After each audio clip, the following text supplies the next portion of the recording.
You're listening to the Whole Church Podcast.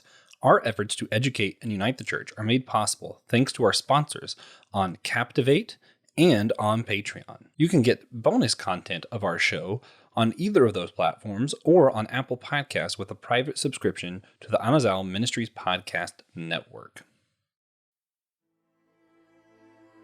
Ephesians 5:17 through 21 reads, "Therefore, do not be foolish, but understand that the will of the Lord is, and do not get drunk with wine, in which there is debauchery, but be filled with the Spirit, speaking to one another in psalms and hymns and spiritual songs, singing and making melody with your hearts to the Lord, always giving thanks for all things, in the name of our Lord Jesus Christ, to our God and Father, and subject yourselves to one another in the fear of Christ."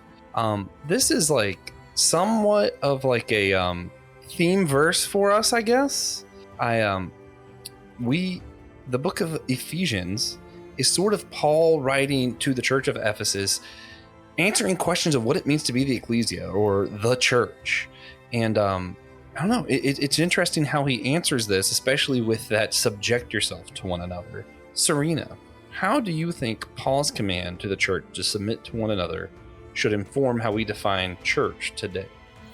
I think it should lead us to define church not by defining ourselves against some other group or idea, but by defining ourselves in relation to Christ and therefore with all others who claim his name. Yeah, amen.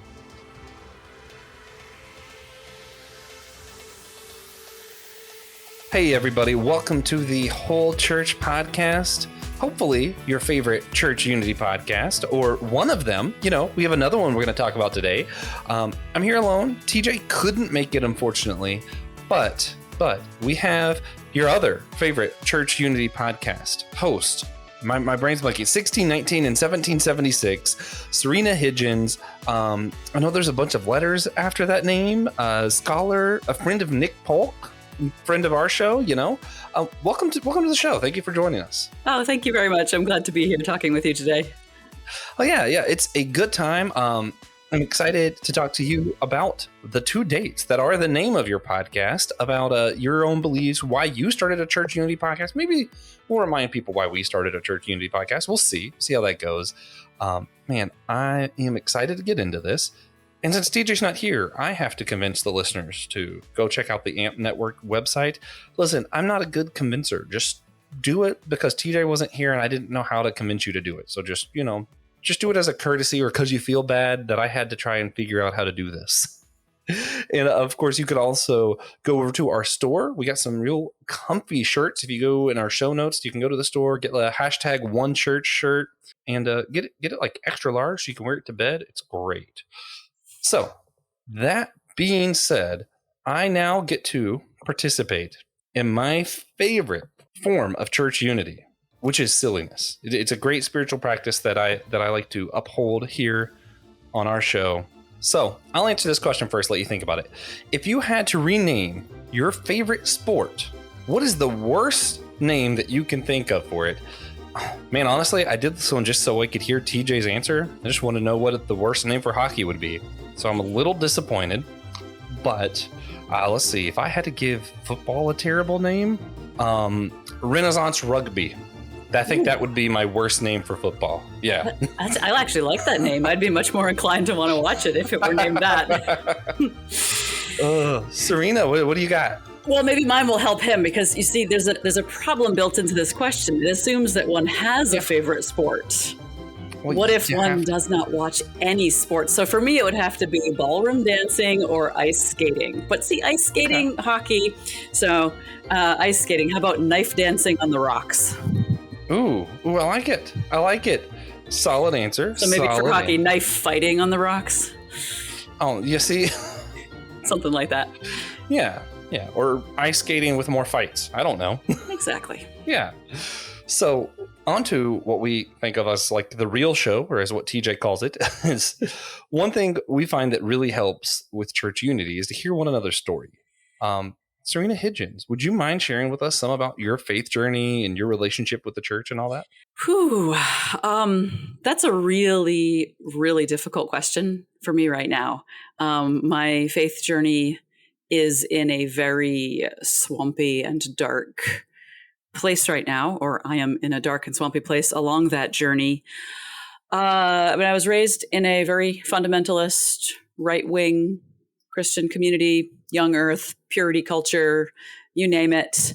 And it's been a gradual and rather gentle journey away from that as I became an academic and learned a lot more about science and history and ideas. And then the gentle aspect of the journey ceased in 2020 when a huge chasm opened up between me and many members of my Christian communities whom I loved and cared for, and they ended up on the other side of the canyon, hurling missiles at one another. I haven't had a home church since spring 2020. And where I am right now, I'm in a very rural area, an area of fairly low population. And one has to choose between churches that, well, we'll probably get into the nitty-gritty as we go along, but there are churches on either side that affirm things that I find troubling and that I think are probably contrary to the will of God. And so one has to choose.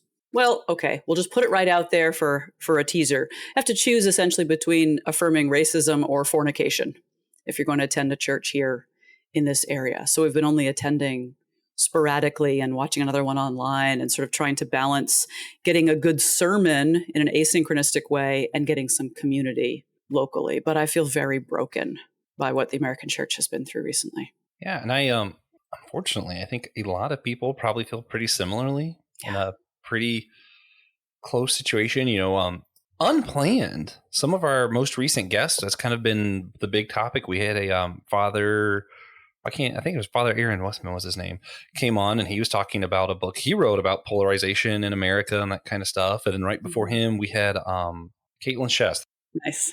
Yeah, she was on talking about her most recent book about, how the church should approach some political ideas. And we don't want the church to be a place of politics, but we also don't want it a place that ignores these things or ignores the Bible, perhaps. And is it possible not to be political anymore? I don't think it is. I mean, so many things are political that used to be just everyday decisions that I don't think it's possible to be apolitical in our moment of history here in this country. Yeah. That's one thing I really like that Caitlin Chess said. She was talking about people don't really mind politics; they mind partisanship.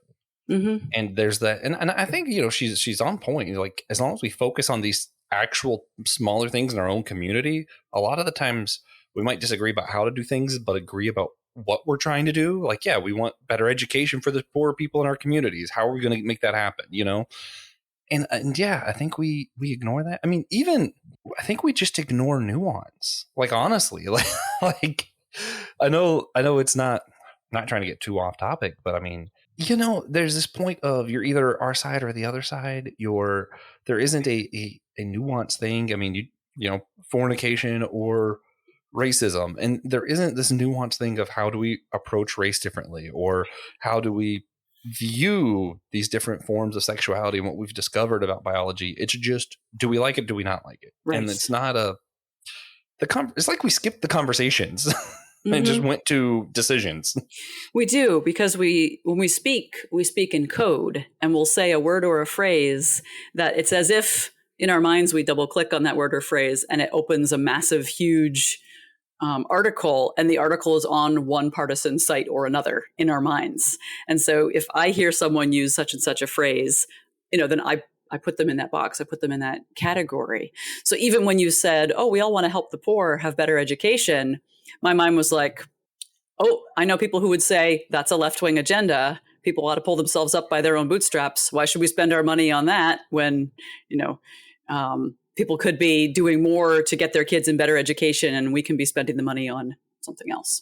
Yeah.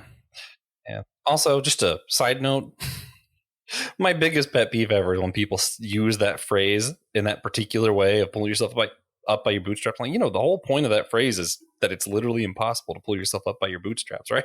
Mm-hmm. Yep. Just, not neither here or there. It's just a, pet peeve. What about your history with academia. I know we talked some about the church. I know a lot of people are in a similar situation, and we're probably going to go back to that. But as far as I know, you're a bit of a scholar. We met you through Nick Polk's friend of our show, and he knows you through like Tolkien stuff. So could you kind of just give some of your background on that?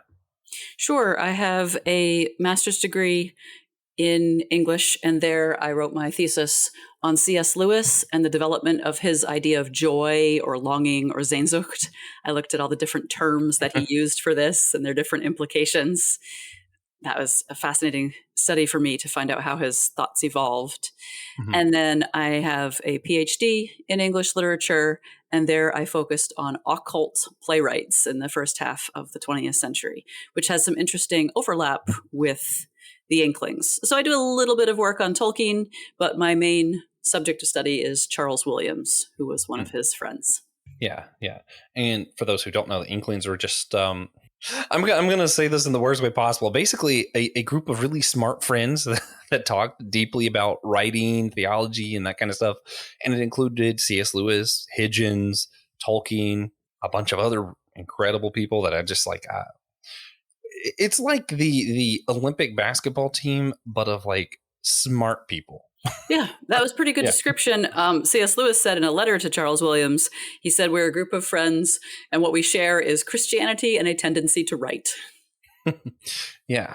But even in the Christianity, they were quite varied. Oh, yeah. That is, honestly, which would be an interesting topic for either of our shows, is just kind of examining how they were able to have unity with their disagreements. Because even Tolkien and Lewis had some pretty significant theological disagreements. They did. Even though Lewis came to faith because of Tolkien, they were just able to like hold that loosely and still be in community. Yeah, I think Tolkien was disappointed that Lewis never took the final step to becoming a Roman Catholic. Yeah. And then you had Barfield, who was an anthroposophist and believed in reincarnation. And then you had Charles Williams, who was an occult master. They were quite an interesting group. Oh, yeah. Just wild stuff. Worth studying, worth looking at. Our other show, Systematic Geekology, we talk about what we geek out on. Maybe one day we'll have you over there and talk all kinds of Inkling stuff. I'd you love and Nick to talk together. Inklings and the occult, that'd be great. Oh, yeah. Let's do it. Oh, yeah. But we have another thing that we like to do to help people get to know our guest. And TJ's supposed to do this because I take too long to say things. I'm not speedy at all. But we do what we call our speed round segment. We're going to ask you a series of questions about what you believe. And we just ask that you answer each one in a single sentence, or just say skip if you don't think you can, or if you're just like, I just don't want to answer that one. That's fine. And we're not allowed to ask any follow-up questions. So. Oh, am I allowed to cry while I do these? Yeah, that's fine. That's fine. Okay, good. You think you're ready? I'll cry or howl. Okay. Ready. All right, here we go. Who or what is God? God is a spirit. He is a personal being, and in himself he contains community and unity and love. I like that one. Okay, what is salvation? Salvation is moving out of the kingdom of death into the kingdom of life. Beautiful sentence. What is the significance of baptism and the Eucharist? They're more than just symbols. Baptism is both a representation and possibly an enactment of that move from death to life. And the Eucharist is a participation in the body of Christ, whether that means his physical body or the other believers who are part of his church. Okay. What authority does Scripture have? It was authored by the Holy Spirit in some kind of mysterious collaboration with human writers who had a certain amount of literary freedom. Okay. What authority does tradition have? It's important to consider tradition rationally, but there is no tradition. There's just all kinds of shattered traditions, plural. All right. What are your views on destiny or predestination? I'm probably a heretic. I'm probably a hyper-Calvinist because I think absolutely everything is predestined. All right. Just can God change? No, but our understanding of him and the ways we express that in our cultural context changed dramatically. Okay. this is just a little more personal. What do you love about the Bible? That it's a great work of ancient literature. That's fair. That's fair. Okay. What do you love about the church? Skip. That's fair. Yeah. Yeah. Which of, if any, of the 7 sacraments do you follow? Baptism, Eucharist, and marriage, but in my tradition, we call them ordinances. All right. Okay. That's fair. That's fair. That's good. Good speed round. I'm proud of myself for not asking follow-up questions. Pretty speedy. It's so hard not to ask follow-up questions. But you did wonderful as well. All single sentences, I believe. I think, the Eucharist and Baptist one, you might have used there were some few extra comics. Yeah. It's fine. It's fine. It works. But Sørina, you are our first guest that also runs a church unity podcast. So what can you tell us about your inspiration to start your show? The inspiration for this show was despair and heartbreak and essentially being outcast from a church that we adored because they suddenly decided to take a partisan stance and basically said, if you're not comfortable with that, you're free to look elsewhere, after having discipled us beautifully for 4 years. So I really couldn't live with that. And what does a scholar do when they can't live with something but research it, dig into it even more? So I decided to invite on pastors and ministers and ask them, what the heck is going on? And what do we do about it? All right. Yeah. I mean, it's a good answer to that. So how did you settle on the name for your podcast? You have 2 different dates, 1619 and 1776. Well, I'm glad to say that now in August of 2023, those 2 dates don't seem to be quite the flashpoints that they were in 2020 and early 2021, but they were at the moment when I started the show. So the 1619 project, you and your listeners may be aware, it was an investigative journalistic project that essentially says, if we tell the narrative of the history of the United States, but we start it with the year when the first enslaved people were brought to these shores, and then we follow that particular theme, what do we learn? And of course, you could tell the history of a great nation through any number of different themes, right? Because it's so complex. Yep. And they said, well, what if this is the theme that we emphasize? And we look at how did slavery affect our economics and our police force and our agriculture and our education and our music and so on and so forth. In response to this project, the Trump administration commissioned the 1776 project, which said the 1619 project is unpatriotic. We should instead focus on passionate patriotism and Christian nationalism and look at how our country is essentially this bright and shining city on a hill, the New Jerusalem, and so forth. And it rejected the 1619 as being a pessimistic view of American history. So to me, those 2 viewpoints were good microcosms for different sides of debates, because what people thought about the COVID pandemic tended to line up. What people tended to think about approaches and attitudes towards sexuality and race tended to line up on those. So that's why I chose the title. Now, if I move forward with the second season, it's time to change the title. But that one worked for the first season, I think. Yeah. So would you say that your show is primarily geared towards the American church or churches in America? Yes, I focused it that way on purpose because I didn't feel equipped to take on the global church right now. Plus, I was looking at specifically American problems and even a little bit more in the evangelical side of things. Yeah. I know, especially a lot of our church friends in like European countries are like, why are you guys doing some of this? Right. They have their own problems, but some of ours are just like, what are you talking about? Yeah. And doesn't our church have a particularly vexed relationship with politics in its relatively short history? Yeah, for sure. Mm-hmm. So would you say your show is more for like lay people, ministers, or scholars? I had in mind that it was more for ministers because I thought they were the ones that could learn action points. But from reports from listeners, it seems that it was more lay people listening to it. Several of the guests were also scholars, so I'm sure it could be appealing to a scholarly audience as well. Yeah. Okay. Cool. Yeah, I think ours is like a mix of lay people and ministers. And I think so. yeah, it definitely started off more lay people. And then I think as different guests and stuff came on, I think that's when ministers, it's almost like they waited to see if we were going to do it long enough for them to care. And then we started seeing more ministers actually interacting and being like, hey, we're following the show a little bit more. I like that. Yeah. Yeah. I hope that's why, you know, maybe they just were like, hey, now you guys don't suck as much. I don't know. Well, maybe because you guys take the theology seriously and they wanted to see how rigorous that part would be. Yeah. Yeah.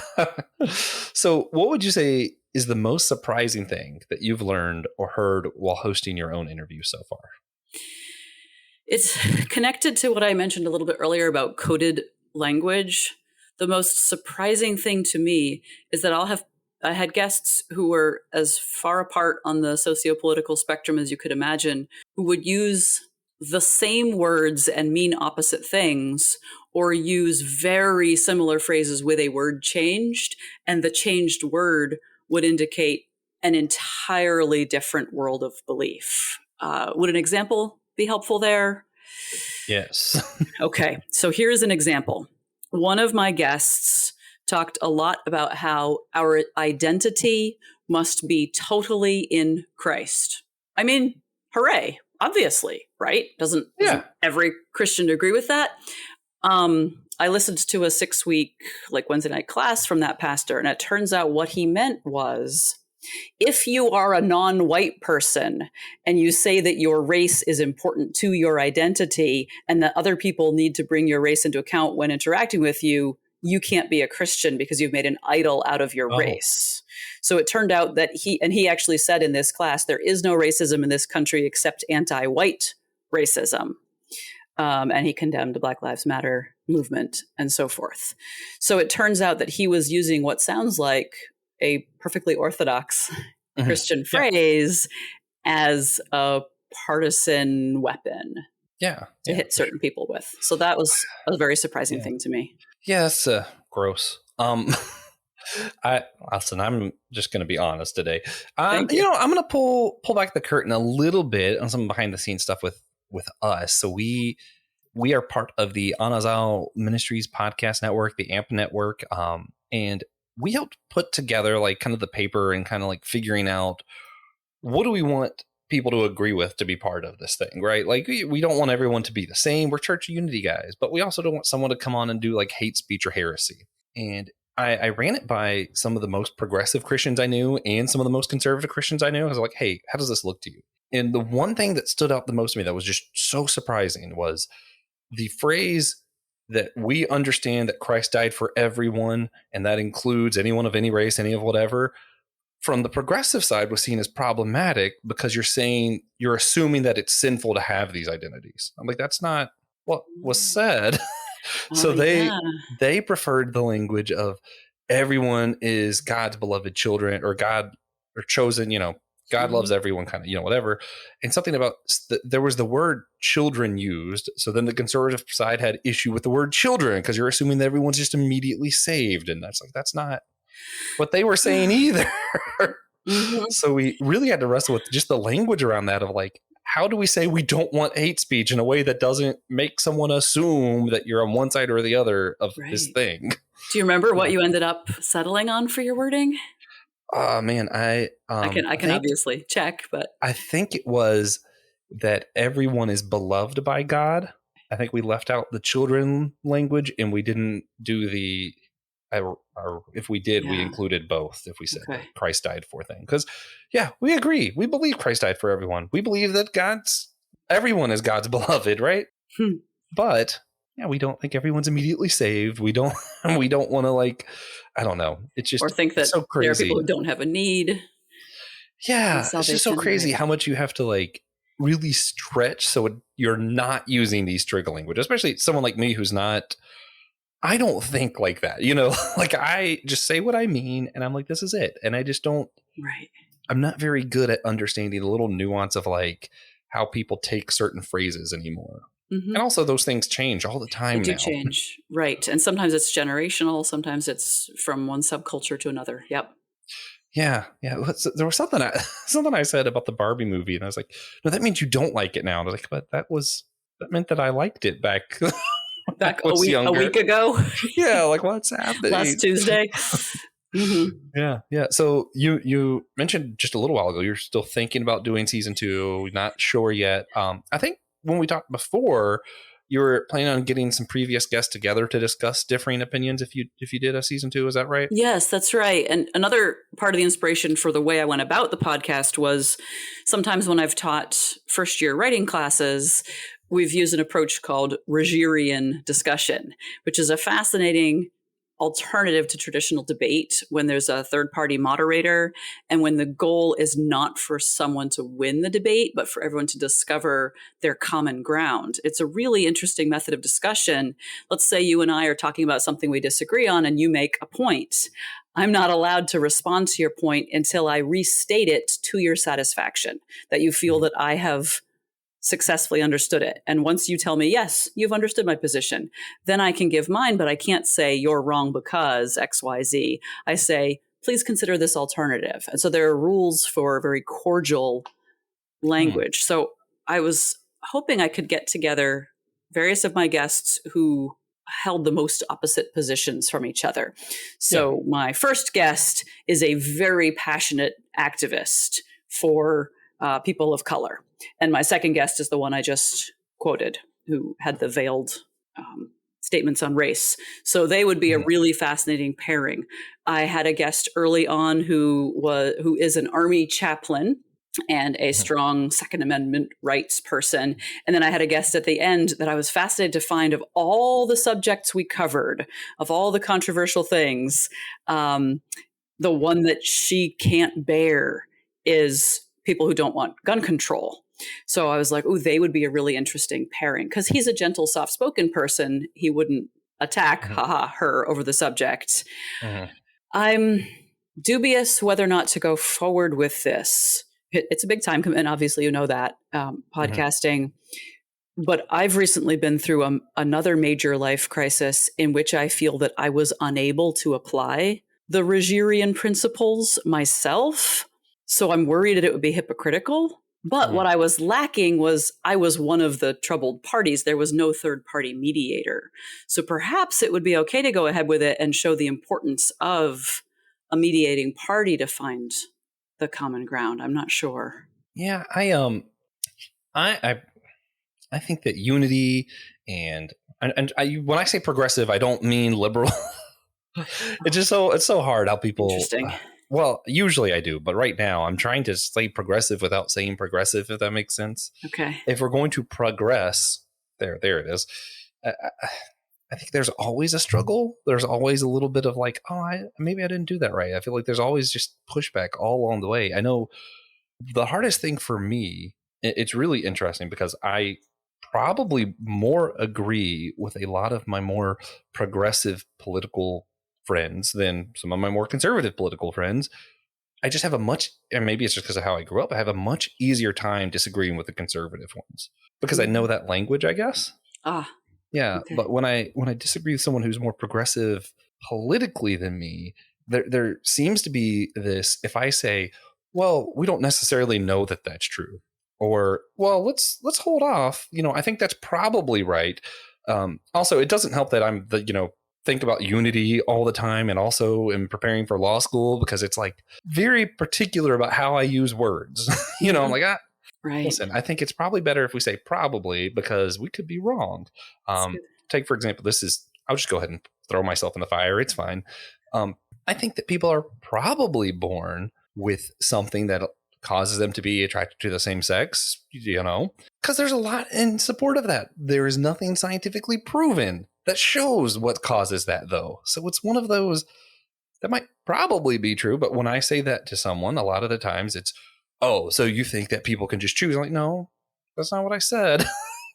It is such a struggle. I really think language is a lot of things, but I feel like there's always a struggle with unity. There's always a struggle with figuring out how we communicate with those different than us, even if they're not that different from us. There's always just something that's like, that word means what to you? Yeah. Yeah. And maybe taking into account the years and even decades of life experience that led to that point. That's something else I learned from the podcast. A friend I might be talking to who holds a position that I think is abhorrent they are not unintelligent. They are not unethical. They have hours and hours and years of thought and experience and reading and opinion and reasoning that went into this position. Now, I might think that something was wrong every step of the way that led them to that. They may have read 100 books to come to the position, and I may be like, but you read those 100 books? They may have reasoned it out rigorously, and I'll be like, yes, but you started from false premises. But what I shouldn't do is reject their position on the grounds of, oh, they haven't thought about it, or, oh, they haven't put in the time. If they just were more thoughtful people, they would agree with me. That's not true. There are plenty of people with PhDs. There are plenty of people with higher IQs than I who think quite differently. Yeah. Well, and that's where I really like your idea of, I can't think of the term for it, but restating someone else's to their own, satisfaction, right? Yeah, because I mean, even thinking of like disagreements I have with my parents. This is just an easy one. I really don't like. Actually, I am a fan of Black Lives Matter and a lot of the stuff that goes around this, like actually treating people like they matter, supporting that, equity, stuff I care about. My parents will use phrases like, well, all lives matter. And I'm like, okay, but that doesn't mean what you think it means when certain people hear that. They're not hearing you say all lives matter. They're hearing you say their problems don't matter. Right. And that kind of thing of restating someone else's position until you say it to their satisfaction, I think really would help navigate those kind of conversations a lot. That's the idea, that this Rogerian can be applied in the workplace, in the courtroom, and in one's relationships. I've seen it being used in therapy sessions frequently. The therapist will frequently say, do I hear you saying blah, blah, blah? Have I heard you properly? And they give you a chance to say it back to them. And then that can be helpful for you as the counselee. Oh, did I say that? And then to analyze your own position. Yeah. I like that. So what would you say is the biggest hurdle for church unity today? Dehumanizing the people who believe differently. Hatred, absolutism, canceling or erasing, condemnation of those who think differently. The they out there who think differently. And here's what I believe. Here's why I think we do it. Let's pick. So you used sexuality as an example. Mm-hmm. So let's pick, conservative churches that take a hard anti-LGBTQ stance. I think they do that because people in the LGBTQ community, it is frequently easy to identify those people, or they self-identify. And therefore, if we condemn them, we look better.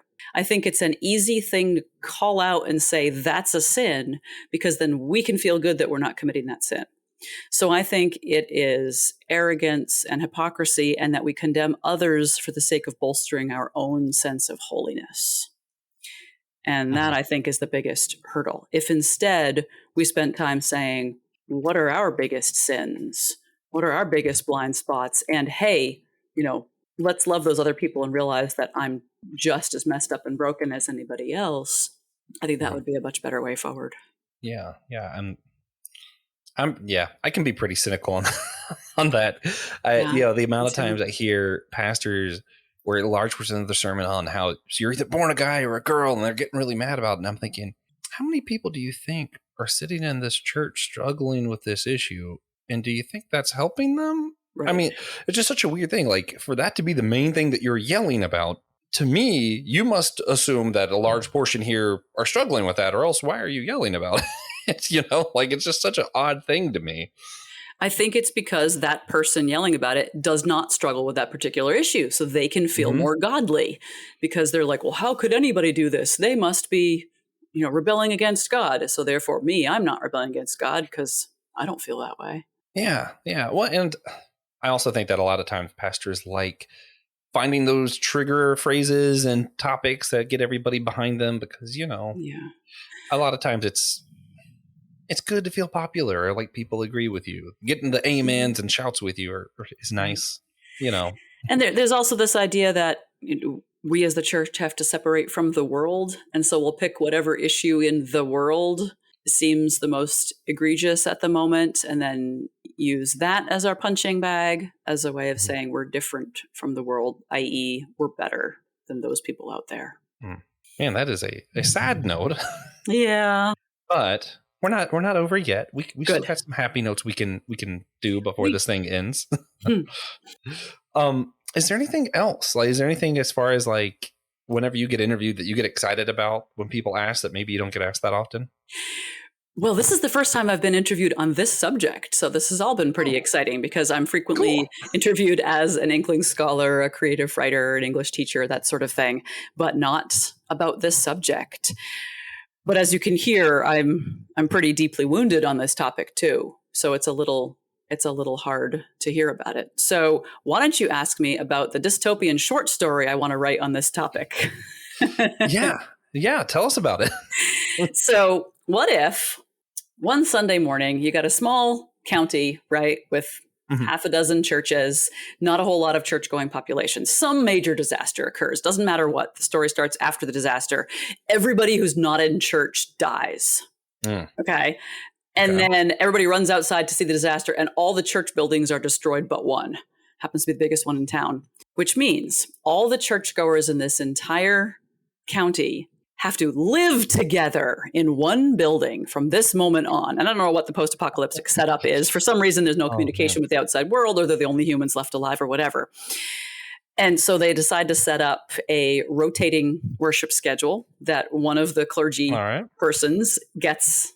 There's 6 clergy, and so every 6th Sunday they get one. But they're all living in the same building anyway, so they're all attending services. And so then what happens, when a same-sex couple wants to get married, what does the Southern Baptist do, right? And what happens when all kinds of situations arise and there's debates? And I think it would have to be kind of a choose-your-own-adventure story, that it would have 2 routes it goes, the optimistic and the pessimistic. So if I can carve out the time, I want to write that story and see where it goes. Man, let's say I kind of want to know how it ends. Well, it could go either way, right? I mean, probably that violence would ensue, and probably there would be major fights, and people would be cast out, and they'd be like living in the woods. But wouldn't it be neat if there were some turn?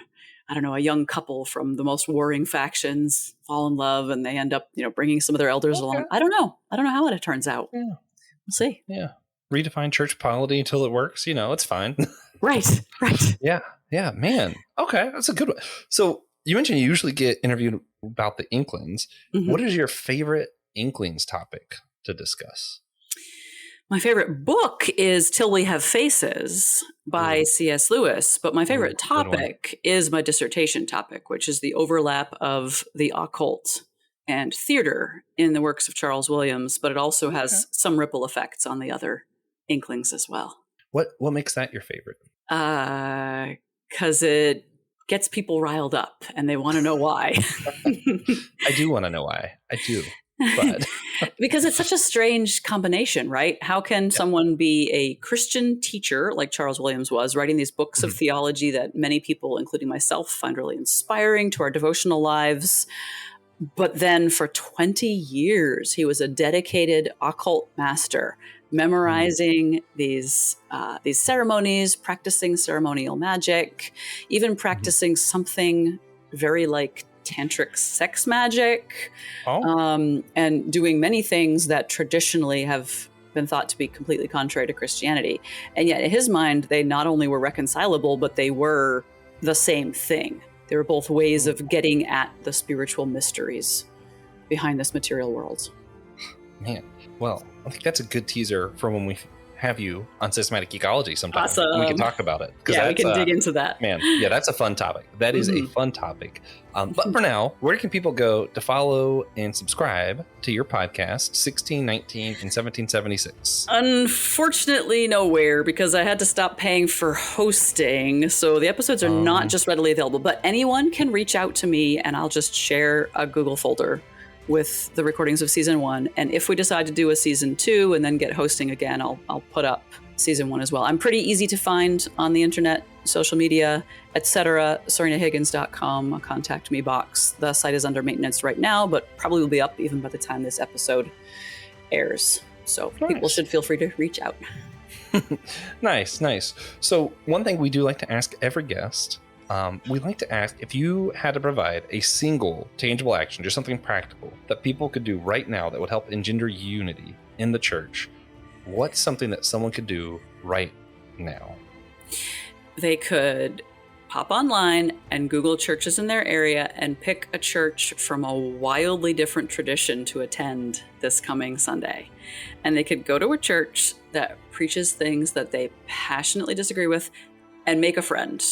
So like have a real human conversation with the pastor or a random person and try to follow up with that. Like try to get together with that person at least once more. Because I think it's really hard to do that dehumanizing thing that I mentioned earlier when we're talking face to face. It's much easier for me to be like, those liberals, those conservatives, those Trumpers, those progressives, whatever, when I'm not talking to one. Because when I'm talking to that person, they're the image of God in front of me, and they're fascinating in many ways, and they're right and wrong in a whole gallimaufry of ways, just like I am. And they're a broken and hurting person, just like I am. So I think that would have a really positive effect if everybody did that. Man, what do you said just that have a really positive effect? What do you think it would look like? I think it would look like a shift of rhetoric, of this condemning kind of rhetoric. And if everyone did it, presumably that would include people who have big influence on the media and people in politics and so forth, if everyone did it. So then if the rhetoric changed in a public sense as well, on social media and in primetime news and so forth, wow, I think it would be a much less stressful world to live in. Yeah, maybe a much more enjoyable world to live in. I think it would be. Wouldn't it be more fun to enjoy people who are different instead of being like, oh, they're horrible because they think that thing? I think there's a Bible verse that's like, how good and pleasant it is when brothers get along together. I think there is. Yeah. There is indeed. Yeah. So now the last thing we do before our wrap up is our God moment segment. TJ loves to make me go first. It's just where we share a moment where we saw God recently. It's a blessing, challenge, whatever. Man, these are always, I usually have so many that I want to talk about.